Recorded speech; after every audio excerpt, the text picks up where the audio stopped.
Let's hear it for voices getting louder, clearer, stronger, bolder. Let's hear it for those who are fighting fit and raring to go. Let's hear it for heroes rewriting India's stories. Let's hear it for women wanting change and for women leading it. Let's hear it for the power of expressing, arguing, agreeing, questioning, and for being vocal. Let's hear it for each other. Let's hear it for the power of 500 million. Good morning, ladies and gentlemen. I'm Mini Mathur, and welcome to day 2 of the Economic Times Women's Forum, India's largest gathering of professional women. The 2020 edition of the forum is presented by MasterCard and powered by Google. This year's forum had an exciting opening last week. We set the ball rolling with 6-time Grand Slam winner Sania Mirza speaking out for women, spoke with business leaders on how organizations are managing the new reality of working from home, and we also met a group of Buddhist nuns who practice Kung Fu to empower women. We are continuing on that high note, and we have an exciting lineup today, so let's get started.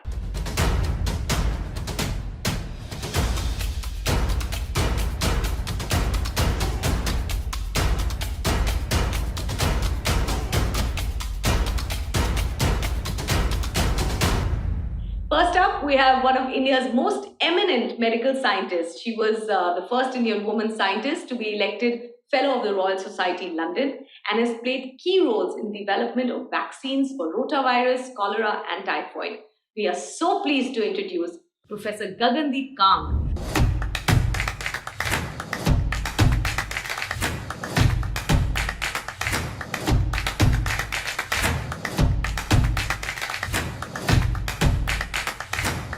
Thank you so much for inviting me to join you here at the Economic Times Women's Forum.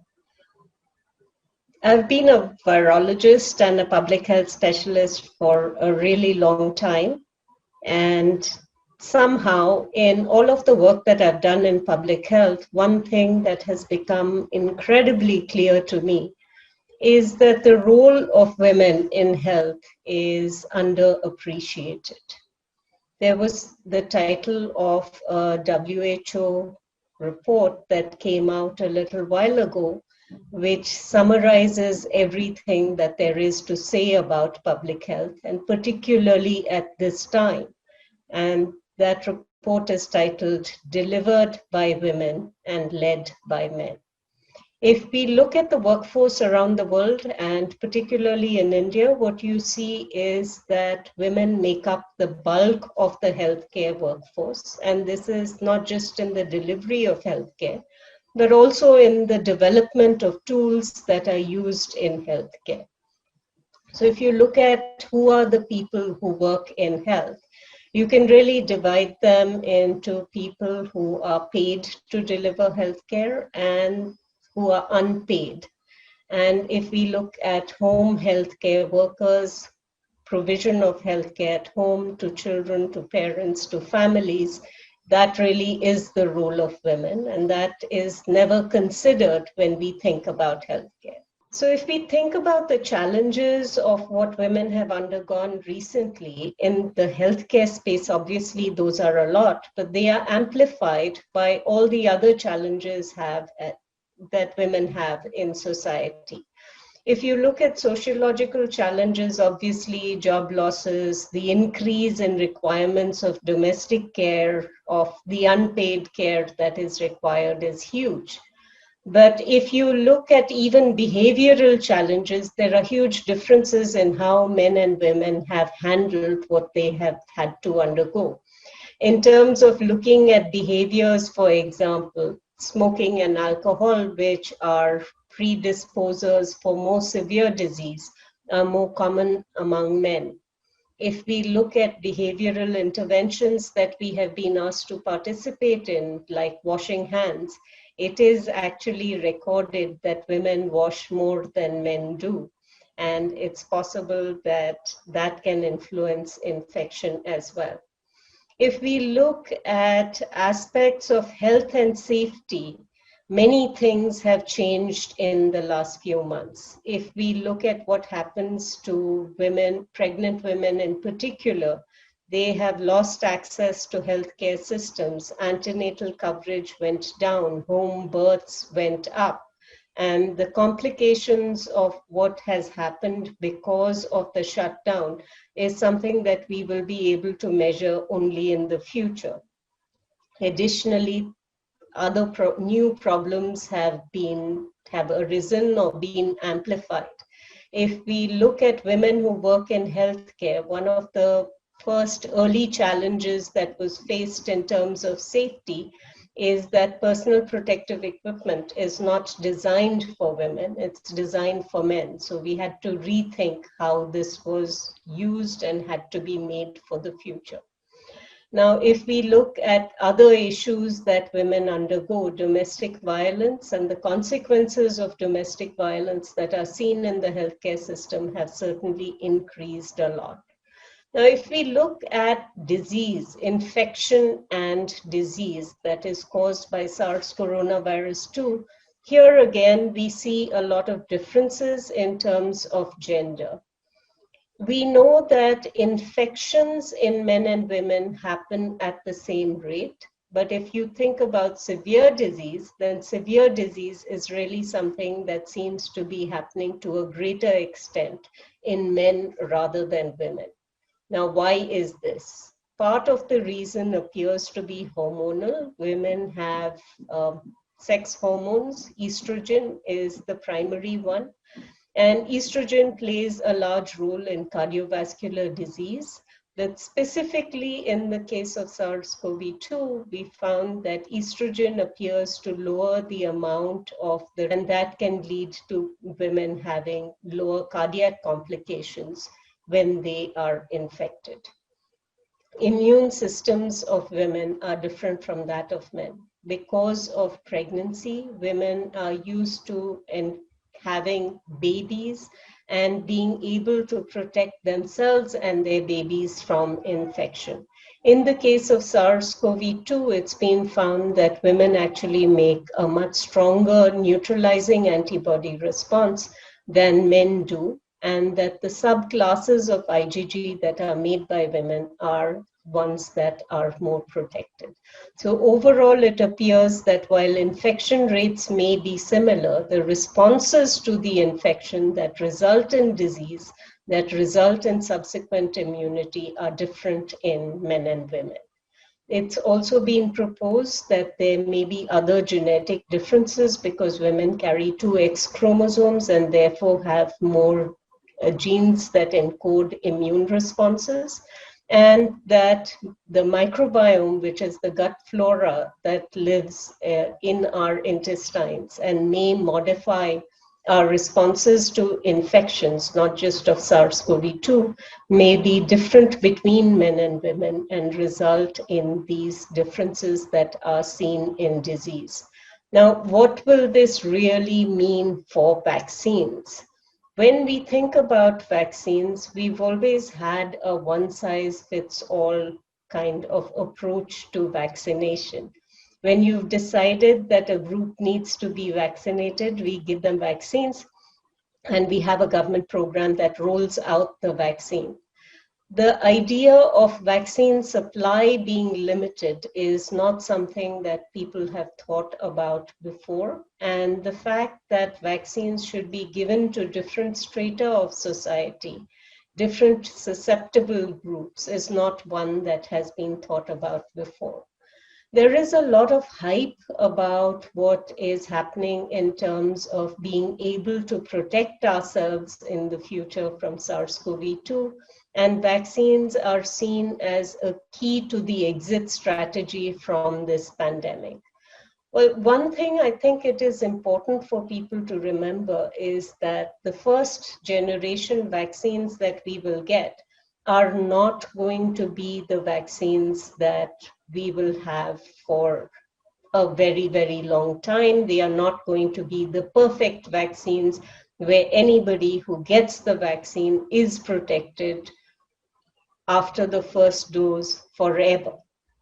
It's not even that everybody who gets the vaccines will be protected. When we think about what success will look like for a first generation vaccine, what the WHO, what the regulatory agencies in the West are asking for is a vaccine that protects at least 50% of people from severe coronavirus disease. And that means that even if you get the vaccine that performs at that level, 1 in 2 people might not actually be protected from infection. So it's not like you can get the vaccine and then you have a certificate to go back to life as normal. That is extremely unlikely to happen.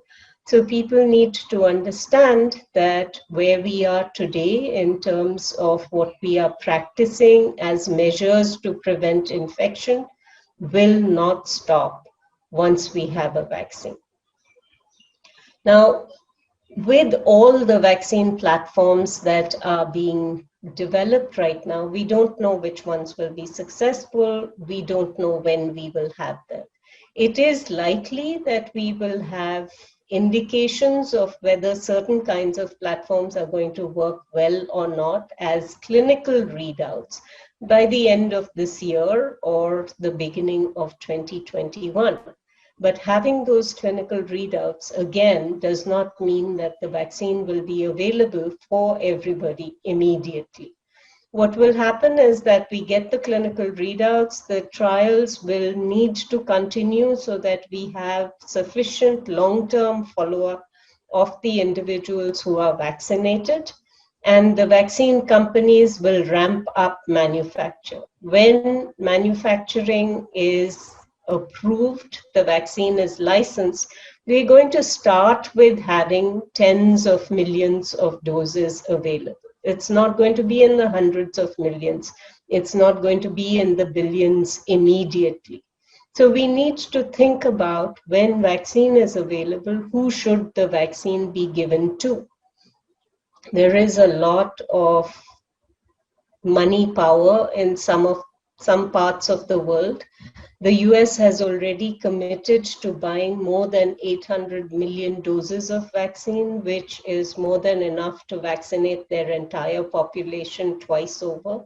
So even with 2-dose vaccines, they've got enough for themselves, assuming that what they have committed to buy will be a successful vaccine. Now, that is the US. Not every country in the world has the resources to be able to make so many bets on different kinds of products. But for the rest of the world, there is a mechanism that has been established that is looking at making vaccines available to people who really need them as early as possible. This is part of what has been established by the WHO and partners as the ACT Accelerator. ACT stands for Access to COVID-19 Tools, and the vaccine component of that is called COVAX. It is a facility where countries sign up to participate in a global allocation mechanism. So a lot of donations from richer countries have been made in order to be able to purchase vaccines that can then be distributed to other parts of the world. The goal of the COVAX Accelerator is to have at least 2 billion doses of vaccine and then to provide that vaccine to countries that need it the most. The decisions on who will get the vaccine, the global allocation mechanisms, are being made by the WHO, and the WHO has been working with partners to decide what the process for prioritization should be. What the WHO has come up with as a draft, which continues to be in various stages of discussion for refinement, is that the first priority must be healthcare workers. It has estimated that healthcare workers make up approximately 3% of the workforce of each country, and therefore 3% of the population should look at being vaccinated as the first part of the first phase of supply of vaccines. Now, following healthcare workers, there are people who are particularly vulnerable in different populations, and these people are the elderly and those with comorbidities. In certain countries and locations, there are additional vulnerable groups, and these could include people that live in remote locations, tribal populations who are uniquely susceptible to disease, as we have seen with the indigenous populations in the Amazon basin, as well as more recently in the Andamans. So it's estimated that approximately 20% of the population of a country will constitute that second group of vulnerable populations that need to be immunized. WHO estimates that the 2 billion doses that it is committed to finding and delivering as quickly as possible will cover 23% of every country's population, and the first priorities for allocation must be first the healthcare workers and then the vulnerable populations. Now, if we think about India, India has decided to participate in the COVAX facility and the allocation. So if the 2 billion doses become available to WHO, we will have access to them. But India is also uniquely positioned in being the largest vaccine manufacturer in the world. The companies that we have, Serum Institute, Biological E, Bharat Biotech, already have multiple vaccines that have been pre-qualified by the World Health Organization and therefore are in use in over 100 countries in the world. It is hoped and planned that when vaccines become available for SARS-CoV-2, Indian manufacturers will be prepared to make those vaccines. There have already been agreements signed with multinational manufacturers by Serum Institute and by Biological E to make vaccines in case they are found to be successful in phase 3 trials in other parts of the world. If that happens, then some of the vaccine platforms will allow for our manufacturers to make the billions of doses that are required for our population and for populations around the world. India really has a platform where our vaccine industry can deliver now, as it has done for childhood immunizations previously. But as I said, while all of this sounds potentially good, we don't know which vaccines will be successful and therefore whether we will have the platforms to make them. And we don't know how long protection induced by a vaccine will last. If we think about coronaviruses, we already know a great deal about seasonal coronaviruses, the ones that cause the common cold. And as we know, you get a common cold really quite frequently. So will this behave like seasonal coronaviruses, where you have short-term protection after infection? We don't know that, and we are currently tracking people who have been infected with SARS coronavirus 2 to look at how long protection lasts. Recently in the media, there have been reports of people getting reinfected and a subset of reinfected people having symptoms the second time around. This is not the end of the road for vaccines. This happens. Some people do not make protective immune responses after infection. This is not common. It is something that is rare and is thrown up when you have lots and lots of people who are infected. So overall, while I don't think that vaccines are likely to be a cure-all for all infections or all disease, I think vaccines hold out a lot of promise.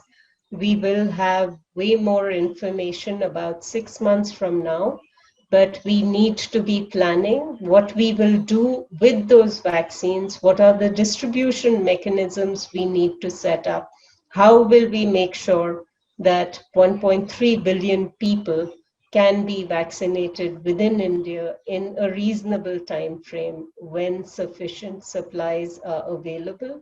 And there are, of course, lots of opportunities for innovation there.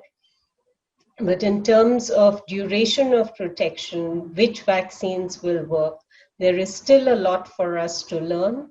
And before we have all the information at hand, the one thing that we do know is that infection prevention works, and we need to make sure that we continue to educate people on the importance of preventing SARS-CoV-2 infections. Thank you.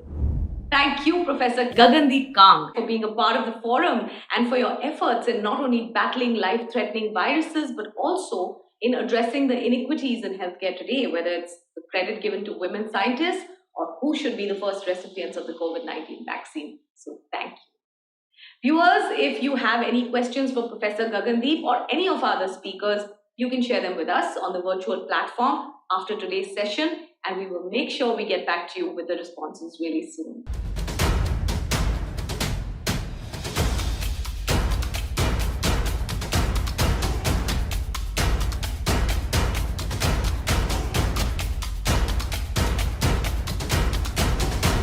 Next, India's leading mental health experts discuss one of the biggest challenges we face today, anxiety and depression.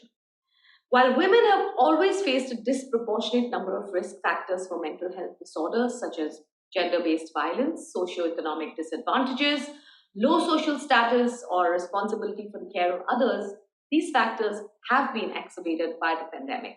Our panel discusses these changes and suggests ways we can tackle depression in beating the lockdown rules.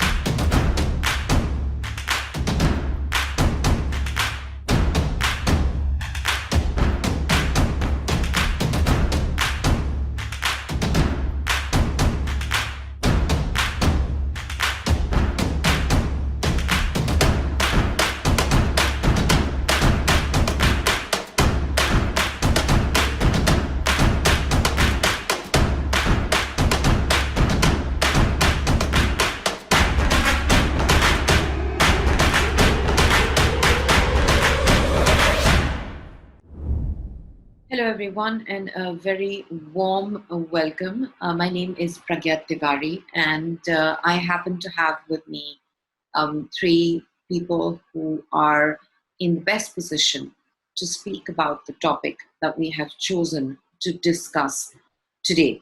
And there could not be a more opportune time and a more relevant time to have this conversation. For one, mental health is a crisis in India. It may not be at pandemic levels, but it's certainly at crisis levels by all accounts, by all evidence.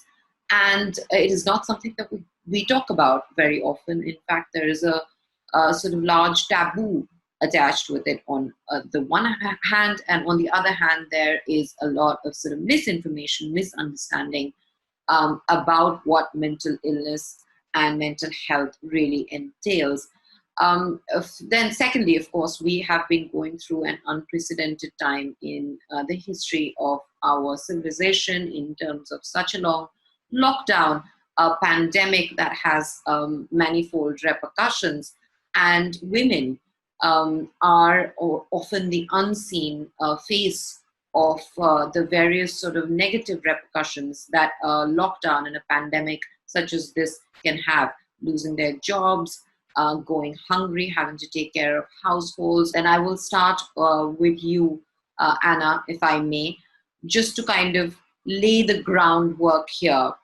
Of course, mental illness, mental issues with mental health they are a wide spectrum. There are many different things that we talk about when we talk about mental health, but perhaps the most common form of mental illness is depression and anxiety. And I would just like you to give us a very quick sense of how they manifest, because these are words that we also use in parlance. We say, I'm depressed, I'm anxious today. What does depression and anxiety as clinically understood manifest itself as, and are the two linked? So I think let me start with your question and about the usage of in common parlance of I am depressed, I am sad, versus clinical depression as an illness. When you say I am depressed in day-to-day parlance, it means that I am of low mood, which is very different from clinical depression, which is a complex illness. There are three areas that depression gets impacted by. That's the psychological, the biological, and the social domains. And I think it's important for us first to understand that clinical depression is an illness, and depression and anxiety is very, very predominant in our country. We've been labeled by the WHO as the most depressed nation in the world. And therefore, I think it's time that we not only take cognizance of it, I think we also need to take a few steps forward in breaking the stigma, encouraging people who are suffering that they don't need to suffer and they don't need to be labeled, and get adequate support. And I think this is really important now, especially during the last 6 to 8 months. Now, I would like to also say, how do you know? Because people are just talking about depression very loosely, clinical depression very loosely. Then let me put it in a simple way. There are 4 areas that the symptoms show up: physical symptoms, behavioral symptoms, symptoms that show up as thought, and then symptoms like feelings. Now, when these symptoms are showing up in any of these 4 areas, 3 to 4 symptoms that show consecutively for over 2 to 3 weeks, it is imperative that people take support. And because this is not going to be just run away or go on its own, we need the support. And what is really, really important is that because depression is so complex, and now there is research also that shows that the symptoms of depression also show up according to the cultural context. So just remember, it's a complex illness. Depression and anxiety are like sisters. They normally come together. Shaheen, I wanted to bring you in over here. This is, of course, the expert opinion on how to identify depression and anxiety. But when I read your wonderful book, one of the things that really stayed with me is that you were diagnosed with depression when you were still a teenager. I would like you to share what it was like to live with depression from a very young age to as you grew up, sort of grow up with depression. So that's one part of it. And the other part of it is what made you realize that maybe what you're going through is not what is average or is common and you might need help. I mean, first off, I just want to preface this by saying that depression is different for everyone who experiences it. So I'm only really talking about my experience and what I have gone through. I first started experiencing depressive symptoms when I was 12. And since then, it's been something that I've sort of dealt with quite chronically. It's something that's kind of weaved in and out of my life. There are days where it's impossible. There are days where it's bearable. There are days when it's completely absent. But it's something that for me has, continued to come and go. For me, I think given that I started dealing with depression when I was so very young, I honestly did not understand what was happening to me. I think also at that time, the vocabulary for mental illness and mental health was a lot more sparse than it is now. I think we have, in terms of at least having a vocabulary for it, we've come a much longer way, where people will still have a slight understanding of what a term like depression or mental illness means. At the time, I had, no real understanding of it. And therefore, I didn't realize that what was happening to me was depression. I, as a teenager, thought that I was crazy. I thought that there was something wrong with me. I thought that I was fundamentally broken because I didn't seem to be like the other kids. I couldn't fit in. I was constantly sad for reasons that I couldn't put my finger on. I would stare out of the window for hours at a time, just wishing to be taken away, because there was just an completely heavy, undefinable pain, within me for absolutely no apparent reason. And there was I gained a lot of weight. Like Anna said, there was a lot of different physical changes that took place where, I used to be a good eater, a decent eater, but I started to binge eat. So I gained a lot of weight. My sleep patterns became completely haywire, where I'd stop sleeping. There was a point where I had insomnia so severe where I would sleep maybe an hour a night, if that. And I think by the time I was 16 or 17, I was already sort of relying on medication to help me sleep, because my sleep was so erratic. And it was just a period of a lot of confusion for me, because I couldn't for the life of me figure out what it is, and I was just ashamed. And it's not necessarily that anybody told me I should be ashamed, but just the very act of feeling so very different from everyone around me, and what they seemed to be feeling was at that point really enough for me to cloak myself in that shame. And so I never talked about it. And exactly like you said, being a teenager has got enough developmental turmoil as it is. You're already sort of coping with a whole bunch of changes, both social and physical, that sometimes it's also a little bit hard to tell where the teenager ends and the depression begins. Because my mother also for a while just thought, okay, maybe she's just moody because she's a teenager, maybe she's just being lazy, or all of these things and all of these ideas that we sort of have about it. And I think the point at which I realized that I needed to sort of seek help outside of me was, I was very suicidal, very actively suicidal for about a good year in my teenage years. And I actually attempted suicide at one point. And that was a jolt. That was a massive jolt to my system. And that's the point at which I realized, what, the Shaheen plan is not working, whatever that plan is. And this is something I'm clearly unable to figure out by myself. And I need help. I need somebody to sort of guide me and, help me figure out what's going on. And that's sort of where my road to figuring out what was wrong, and it was a long road, but that's where it sort of began. So yeah, in a nutshell, that's basically what it was like for me in those years. So, I think that is an important point that you raise, the link between suicidal ideation and depression and anxiety, and how sort of seamlessly we can transition into that kind of ideation and it can become the norm. And, seeking help at the right point in time is really, really important. Prakriti, I wanted to bring you in at this point in time. What are the kinds of, for people who might be uninitiated, what are the kinds of help that are available out there for people struggling with any kind of mental illness? What are their options? Thank you, Pragya, for having me. And Shaheen, thank you for your, the truth with which you speak, because it's really important for other people to hear this. Mental health is like a fingerprint. I mean, we all have our own, and mental well-being is the same, and no two people go through the same experience, as you rightly said. I think even when it comes to therapy, it's the same, because one therapy doesn't fit all. Just CBT is not the only thing that will work with anybody who's going through a crisis, because as we know, there's neurological sort of crises that take place, or neurological traumas that also work with the mental health illnesses. There's environmental, behavioral. There's basically a kind of an event that might take place that could lead to a long-term illness. So there's a whole lot of things, and of course we've got anxiety and addictions as well that come in.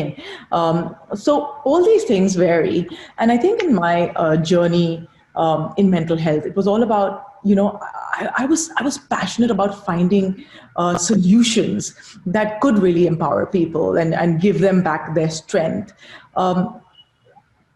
And this is unfortunately, a gap that I find in therapy a lot of the times, is the inability to find the core piece of information that started the cycle. And I think, that kind of awareness and cycle of inquiry or critical thinking that we think about or we talk about is not something that even a teenager gets. And so just putting that aside, I'm gonna talk about what we need to actually do in order to build a holistic society that can work with the therapy that is offered, because we have the therapists out there. So social emotional learning in schools, like if there was conversations, like even just hearing Shaheen's story, if there was conversations in school where people talked about mental health, mental distress, mental relief, conversations that were words that were spoken, so we had the vocabulary for mental health, I think that would have been a clear avenue for people who are suffering not to feel like they were left out. So we can start, one of my philosophies is start with protective mental health rather than even preventive or curative. But for the curative, you've got counseling. I mean, in my center, we have counseling. We also have alternate and complementary medicines, which are all evidence-based, because I'm a firm believer in the science of therapy, as well as a massive believer in alternate or complementary medicine.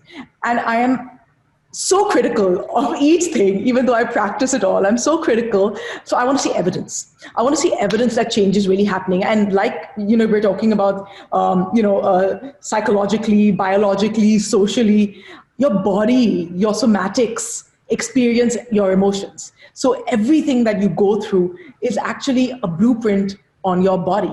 So you have, like, even when we're talking about, yes, I had depression and therefore, the weight gain was erratic, that is all our bodies reacting to it. So I find when we're talking about therapy, bringing both avenues together, bringing the avenue of your mental well-being, your somatics that you feel, and really, understanding your roadmap to your illness becomes the way in which to actually deal in a helpful manner. So we have a Kirlian camera or a biofield viewer that will take your energy field. You will go through therapy. You will use, there are terms like neurofeedback that are going around, but it's actually EEG biofeedback. So I'm sure Anna knows about this, but we put electrodes on the brain, we map the waves, we see whether the waves are actually conducive to well-being. So a lot of the times we have schema, which is basically the way in which we think, we continue to think like that because it's our neurological pathway. So now there's a lot of therapy that's done, which actually believes and has put aside the ancient belief that we still operate on, which talks about, go into the past and heal the past and heal the past and heal the past. Now more into, people thrive when they're actually looking towards the future and there's a hopeful future.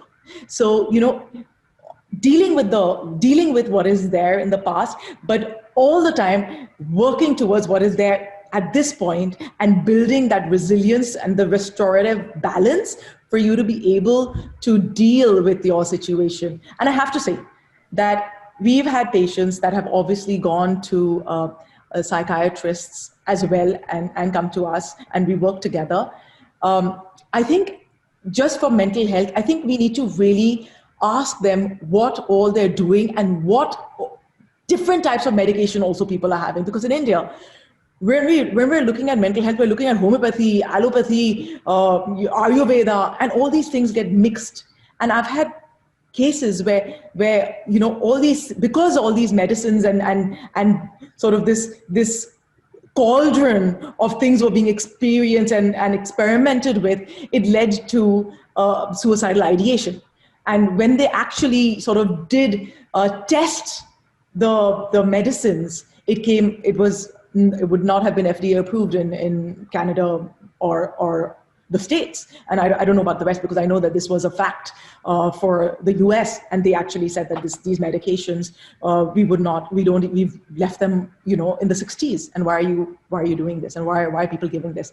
And I think, so therefore, when we're talking about mental health, look at the spectrum and look at what connects with you as an individual. Who do you connect with? And are you really able to find that source of light, because all you have to do is follow that internal light. And once you've figured that light out, it may dim a little bit, it may get brighter, but you know the trajectory is there and you know which path to follow, because the light is lighting up the road to the end of the tunnel, to the light. Absolutely right. I mean, the takeaway from what you're saying is that there is a sort of bouquet of recourses available to anyone who's struggling with mental health, and people have to find the right fit, the right therapist, the right psychiatrist.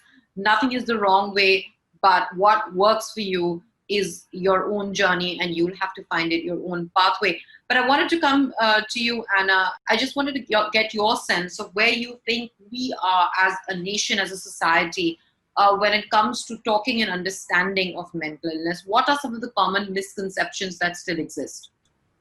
So, Shaheen, I would like to first thank you for making one statement which is very powerful, and that was, I felt ashamed. And I want to link that statement to an example of what stigma is. So in a society, when there is a stigma, there are three types of stigma. One is the public stigma, which is felt because of mental health by all the people around.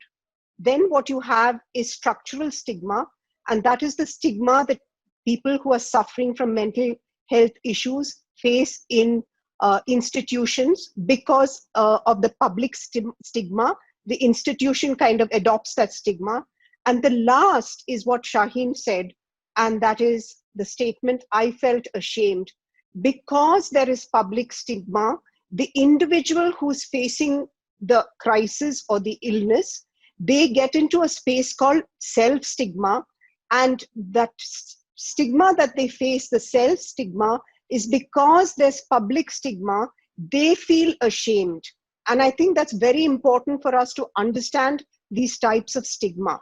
When we talk of breaking the destigmatization, I would like to say a few points. We've been working very hard, several groups of people, several not-for-profits, to break stigma, to help people understand the language that needs to be used, whether it's about the illness, whether it's about anxiety, to minimize labeling, to labeling using stereotype words. And yet what we have not done, and which has been showing up, say, in the current scenario, is people have not understood the impact of what is happening when social issues and mental health issues are interlinked. We cannot look at a social issue in isolation without considering the impact it has on larger society and the impact it has on the minds of people. So when you ask me that are we progressing? Yes, I think we've taken 5 steps, but today I'm deeply concerned and deeply anxious and worried that from those 5 steps, are we actually retracing and moving back 3 to 4 steps? Because of the lockdown and because of the disruption and the uncertainty, our emotional brain is in an activated state. The intensity varies. And when I say the emotional brain, it is called the amygdala. This amygdala, the function of the amygdala is to protect us from anything that we see as perceived threat. And, we experience. So when we are in this activated state, any incident, any social issue, anything that we experience that we individually feel threatened, it intensifies in our mind, and it's almost like it's becoming about us. And that is the unfortunate aspect which I want to share with you in what happens when we increase public stigma. We will now have individuals who are suffering and their families because of the fear and the humiliation that they may possibly experience. It will disable them from taking support. And I think we need to, we really need to account for this. All of us, all stakeholders of society need to account for this. And the other part that you need to know is, with Pragya, India is a collective. And the reason I say this is, while psychology originated in the West, we need to look at the psychological way or approach from a collective. We are people who belong to groups, and therefore we need to look at issues systemically. If a person is suffering from the illness, he is the primary person, he or she. Their family also needs psychoeducation to understand that this is an illness and they can't snap out of it. Can you and I just get high fever and say, okay, snap out of it? We can't. Can we snap out of COVID? We can't. And of course, it's important for us to bear in mind that we are, it's great that we're having this discussion, but we're all sort of relatively privileged people. The intersectionality of this also matters, not just gender, but also caste and class play a very, very important role in what you describe as a psychosocial problem. Before I close, I would like all of you to just quickly come in with some last comments and last thoughts about changes that you might want to see in the future, whether they be systemic changes, policy changes, social changes, or just individual understanding, whatever it is that you feel you would like to see in terms of progress. Maybe I'll start with you, Prakriti, and then bring you in, Shaheen. Prakriti? Hi. I definitely think that conversations around breaking the silence is very important, and we should start it at the youngest age. Like, start it in grade 2. We teach through our foundation students from grade 2 onwards. And, the debate that I've had with people time and time again is, do 2-year-old, do people who are 8 get it? And they do. So we can start with, I think, the youth, starting from the youngest, so that they build themselves by the time they get to the age where, the hormonal imbalances kick in, and they can actually protect themselves as they get older. And I think parenting needs to be done with with every person who has decided to get married, because issues start at home, regardless of how much we want to, blame the outside world. When we're talking about, even the psychosocial issues, we're talking about the parenting styles, the way in which we treated at home, how we felt, whether we were, whether people, whether we had attention, whether we had too much attention, whether we had no attention. All kinds of things. Parents just need to be more aware of active parenting. And I think those two things would cure a lot of the future in terms of mental health illnesses. Shaheen, not only have you written the book, you've been speaking in forums, and you've also started an initiative called Here Comes the Sun, if I'm not mistaken. Could you tell us a little bit about that and what you hope to achieve in the future with this conversation?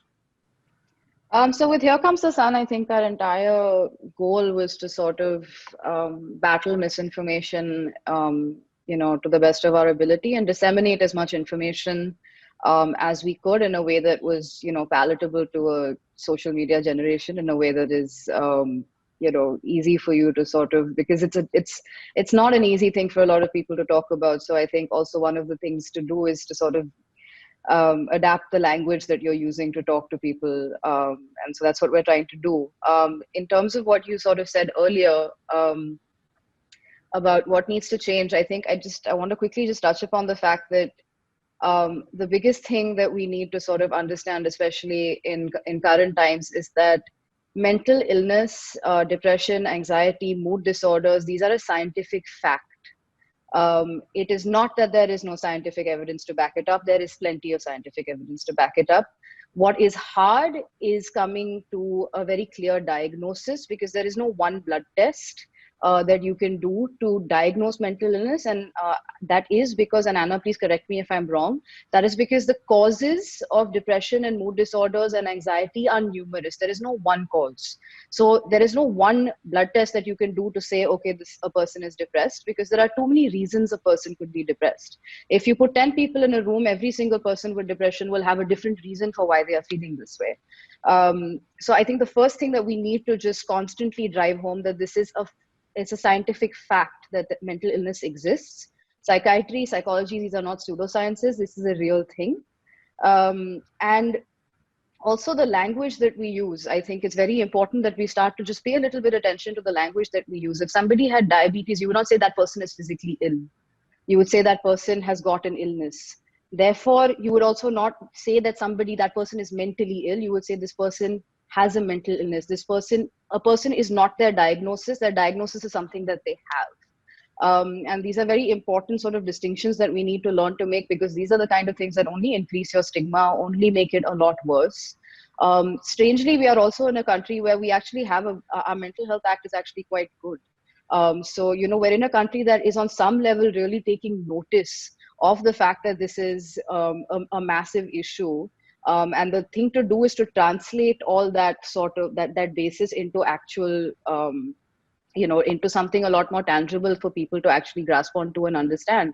And I completely agree with Prakriti. I think at a school level, it is incredibly important to start having these conversations, because I know for a fact that had I been taught about mental health at an earlier stage, I would have understood 5 or 6 years earlier what was happening to me. I would have gotten help and intervention much sooner. I would probably not have gotten to the point where I was suicidal, because I would have started to work on it a lot sooner. So I think that's also an incredibly important thing, that a really important change that should be implemented.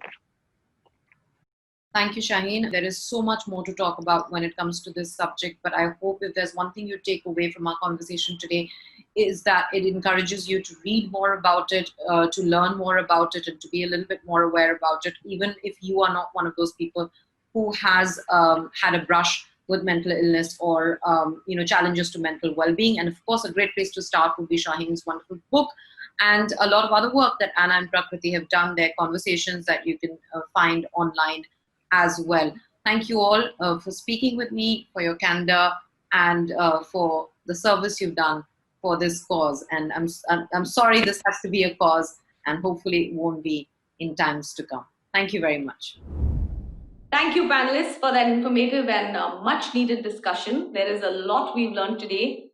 For me, the biggest takeaway has been that while there are some common behavioral symptoms, mental illness is different for everyone who experiences it. And I'm sure that this conversation will push us into learning more about mental health and, more importantly, become a little more empathetic towards others. Viewers, do keep sharing your takeaways and learnings from these sessions on social media. And don't forget to use the hashtag ETWF and hashtag Let's Hear It. We've also included a self-assessment mental health quiz in the ET Women's Forum workbook that is shared with all the attendees. Do take the test for a personal risk assessment. I certainly will.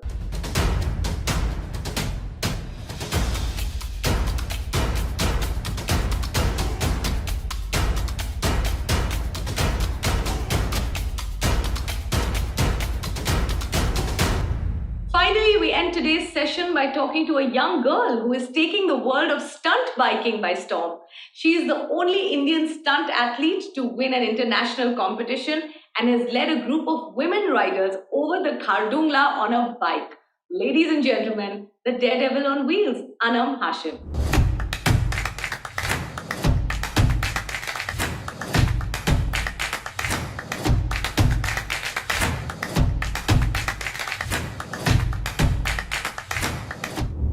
We have with us India's very own woman daredevil, Anam Hashim. A very warm welcome to you, Anam, and thank you for speaking to us. The first question is, the pandemic that's around us.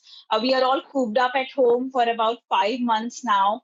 How difficult it is at such a time to pursue your passion?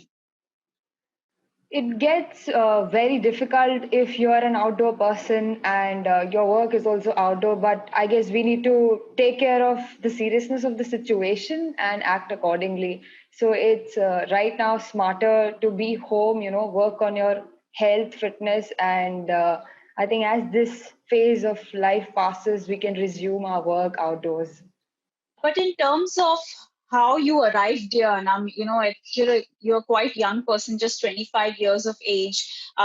Just at the age of 20, you did a solo trip to Khardungla Pass. How has been the journey so far? On the family front as a woman, I'm sure it would have been very difficult. Can you take us through that journey? So, living in a country like India and belonging to a typical Muslim family, I faced a lot of resistance from my family, from everyone around, to be honest, because it was very difficult for them to understand what is motorcycling, because it's still not yet taken as a sport in India, particularly the field that I chose, that is stunt riding and also called street bike freestyle.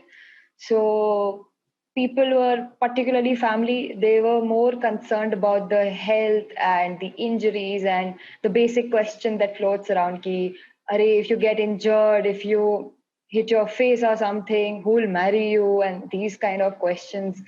But I think I just let them be whatever they wanted to do and whatever they wanted to be, because I knew what I wanted to do in life, and I have seen the exposure, the kind of motorcycle, what is happening abroad, not just in India. So I wanted to get that same culture here in India, and I thought I'll start if no one else, and that is all I'm trying to do, like make my own way in this field, and that's how I started my motorcycling journey. Since I had the access of internet, I used to Google search about basic keywords like stunt, bike, women on motorcycle, and I came across this lady called Sara Lezito. So she's been my role model since I've seen her videos online, and back then I realized that she's the only woman doing wheelies in the world, and that just hit me, and I wanted to do here in India if she can do there back in France. So that motivated me to pursue what I wanted to without caring about the society, the family, anyone around, to be honest, and just keep going for what I wanted to do in life. So after seeing you for the last several years, have they come around? Have you broken the proverbial glass ceiling, so to say? To be honest, initially I started with stunt riding, and then I did the TVS scooty ride to Khardungla. Then another year I led more women. So meanwhile, they thought might be it is possible that maybe she's just moving on and she's not going to go back to stunts. But then when eventually I started again getting back on the motorcycle, they actually thought that इसका कुछ नहीं हो सकता, in short. And they kind of gave up on me कि she's not going to listen, like, and जो करना है करने दो, because for them it's like I'm out of control and I'm going to do what I want, and I have been doing that. So You're making your own way. That's so great. so they don't Anam, do anything, they don't stop. So like I'm just doing what I want in life. That's how it is. sure. How did the whole Khardungla story come about? When did you decide to do a solo ride? Was that your first solo ride, or you had done multiple in the past? I'm quite sure that that was the longest for you. But why do solo rides? So I'll tell you, basically, I come from a stunt riding background where I do not do rides on bike or scooty or anything. I've been hardcore into motorcycle wheelies and stunts, but this opportunity was floating around me, and that point of life, I wanted to experiment on two wheels, basically. And of course, knowing Khardungla is known as the paradise for motorcyclists. I Googled it again. I saw the pictures and it was so beautiful. And I'm like, I want to go to this place. And on a scooter, I never thought I will. But it was a challenge by TVS, and they were looking out for women who can accept this challenge and, go with them and test ride their vehicle if it has that capacity to be ridden at that higher altitude. So I said, yes, I'll do this. And without thinking or without any second thought, I just took up this challenge, even though I'd never ever done any solo trip in my life, or for the fact, any kind of solo trip on my motorcycle. So I just took up the challenge, and the trip was a life changing ride for me. Like, I rode 18 days alone. Wow. It was 2,150 kilometers in 18 days, of course, with a few breaks and a lot of shoot, since we made the TVS ad out of that. So it was one of the most challenging, most difficult, even though I overcame those fear, those body pain, those hand shiverings and high. Riding alone as a woman in India, that must have been difficult too, I'm sure. it basically, that ride was a getaway from me, because eventually, like when I did that TVS ride, I was being bullied a lot here in Pune. Like here, the men were, all the stunt riding community, these men would make fun of me. They would nag me ki, "Arey, you'll take time. Maybe now it's high time to give up. You keep crashing. You keep crashing." But for me, it's like crashing is a part of learning experience. Till you don't crash, you won't learn. And I don't know how it was, but I also took it as a getaway and to just leave out all the negativity from life. And that's how, like, it just changed me completely as a person when I came back from that ride. I wanted to take this specific point forward, the man versus woman debate, right? Uh, we have seen, I mean, especially in Bombay, around the whole coastal line, we see men doing wheelies and stunts on their bikes. It's not frowned upon. It's like, oh, Yeah. oh, he's a daredevil. But if the woman does the same thing, people come up with model policing, and really, is she supposed to do that? And all sorts of things. We hear stereotypes, basically. um, how have you, I'm sure you faced these challenges. How did you overcome these? I'm sure you're not into wheelies and all that, but did you do wheelies, at the start of your career? I used to do wheelies at the start of my career, but I made sure that I am not doing wheelies on an open public road.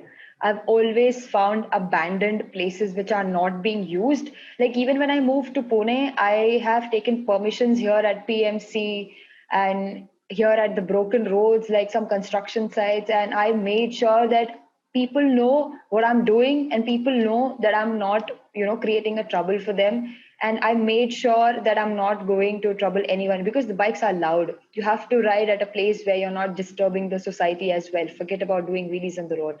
So one thing, if I can say that I'm proud about myself, is I've never ever done wheelies on the road, even initially when I started off till now. And I don't prefer doing it even right now. I'm scared. I mean, I don't want to die.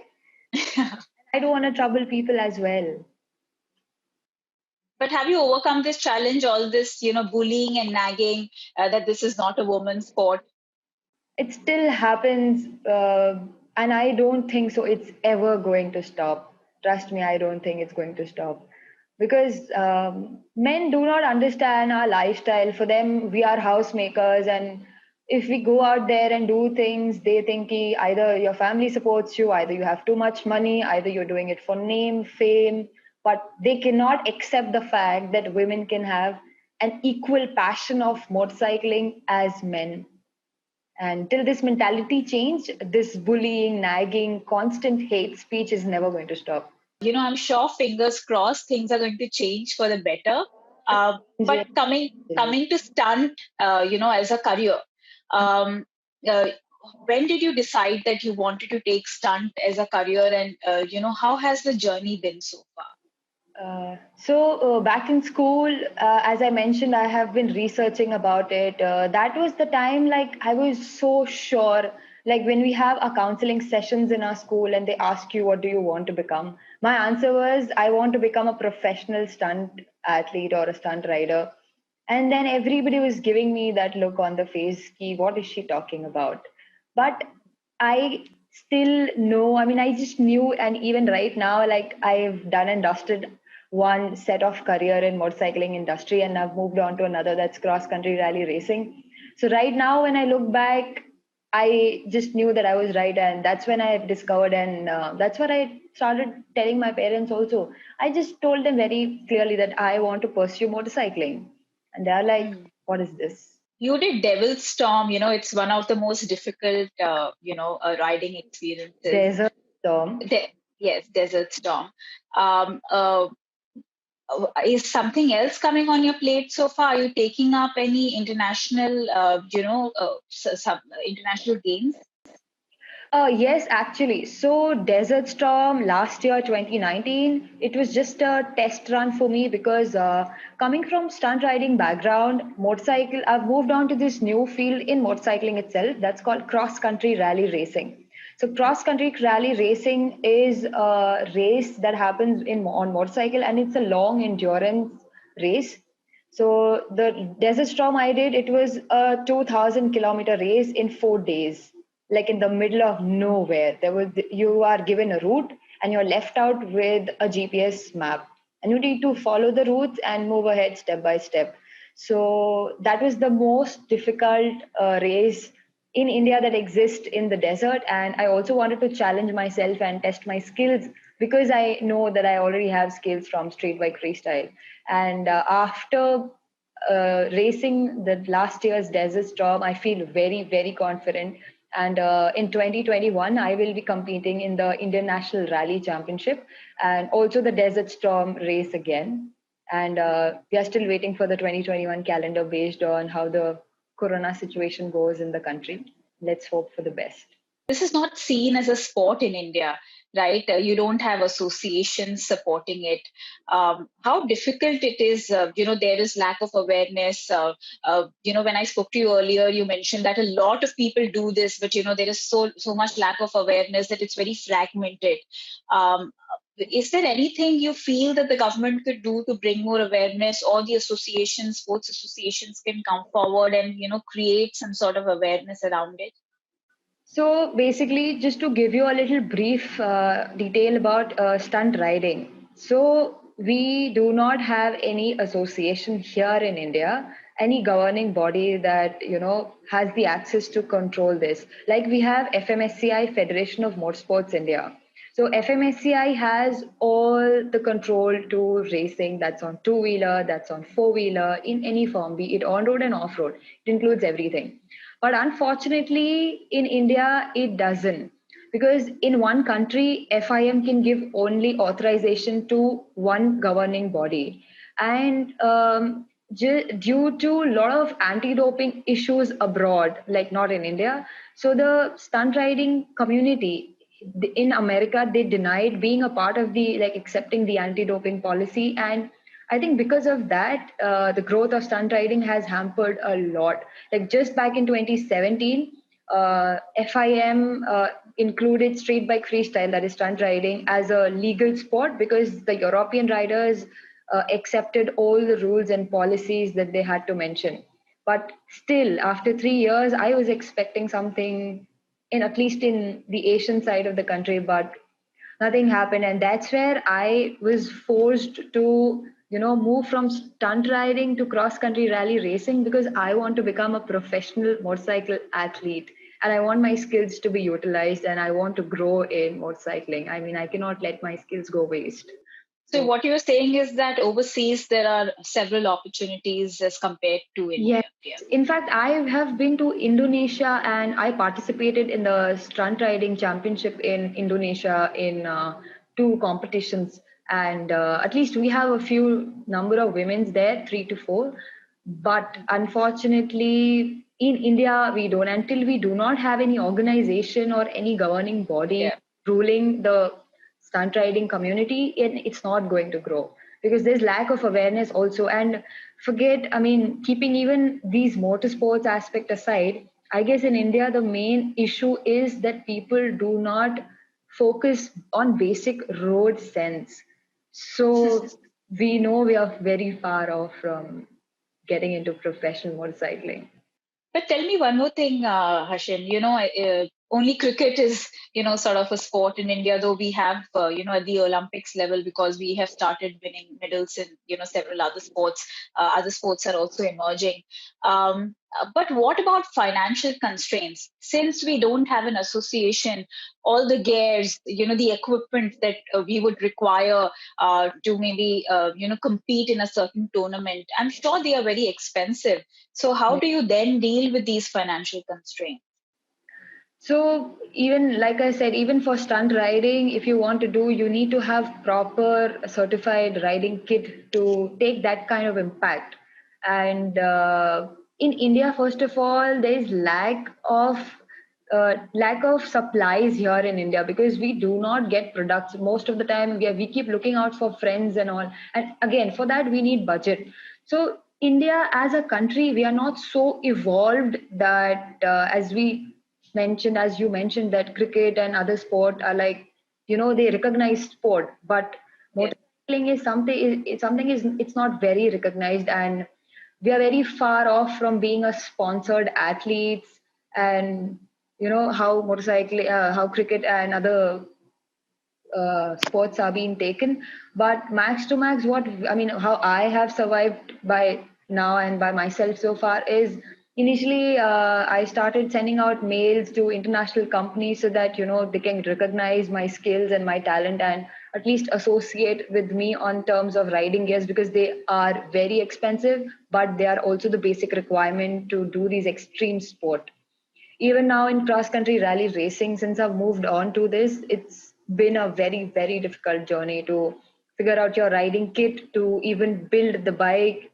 And even in India, motorsports is quite South centric, because there are more racetracks there, there are more garages. I think because of the literacy rate and everything, people are more aware about motorsports, at least. That is how it is. And it's I'm still struggling, to be very honest, and it is very difficult. And let's hope people recognize this as a sport, and also do something. I think I think recently I read a news that the government also will be opening jobs for FMSCI as a government job. So I think our sports minister is taking some steps towards it. Nice to hear that. What is the advice that you would, give to especially those people from small towns who, who are looking up to you and who are trying to beat these challenges and come ahead in life? So, first of all, I want to tell anyone and everyone coming from a big town or a small town to, first of all, be sure of what you want to do in life. And next, when you're sure, just stick to it, and do not listen to people who are trying to pull you down, who are doubting you, because if others doubt you, it apparently makes you doubt yourself. And third, for people who want to get into motorcycling as a sport, or is in any way possible, even as just a recreational thing, please wear a basic helmet, because I think our country needs that road safety thing first, and then move on to motorsports. Because if we are not safe on the road, we are not going to be alive in our lives to move ahead and move to the next step. And the last and foremost, I want to tell people, especially women, if you believe in yourself, just move ahead, and do it. Do not listen to anyone, do not doubt yourself, and you will just find your way, like I have. Trust me, I've just been listening to my heart, and I am sitting here right now. So it's all about being happy, and also making sure that you're not disturbing people. So, and second, do not do wheelies on the road.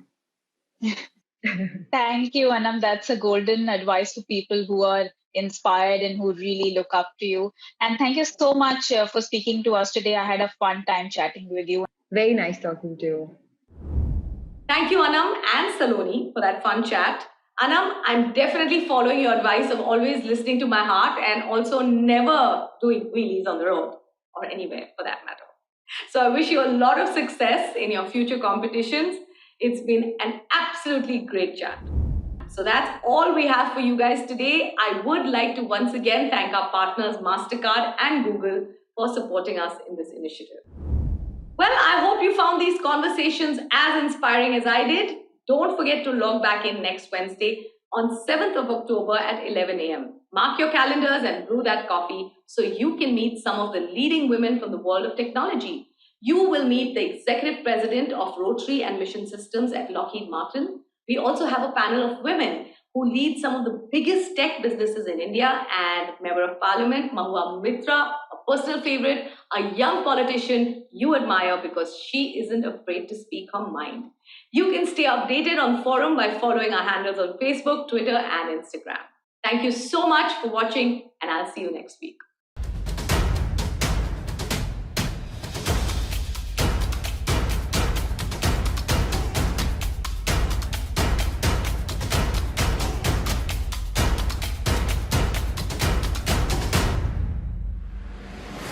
Let's hear it for voices getting louder, clearer, stronger, bolder. Let's hear it for those who are fighting fit and raring to go. Let's hear it for heroes rewriting India's stories. Let's Let's hear it for women wanting change and for women leading it. Let's hear it for the power of expressing, arguing, agreeing, questioning, and for being vocal. Let's hear it for each other. Let's hear it for the power of 500 million.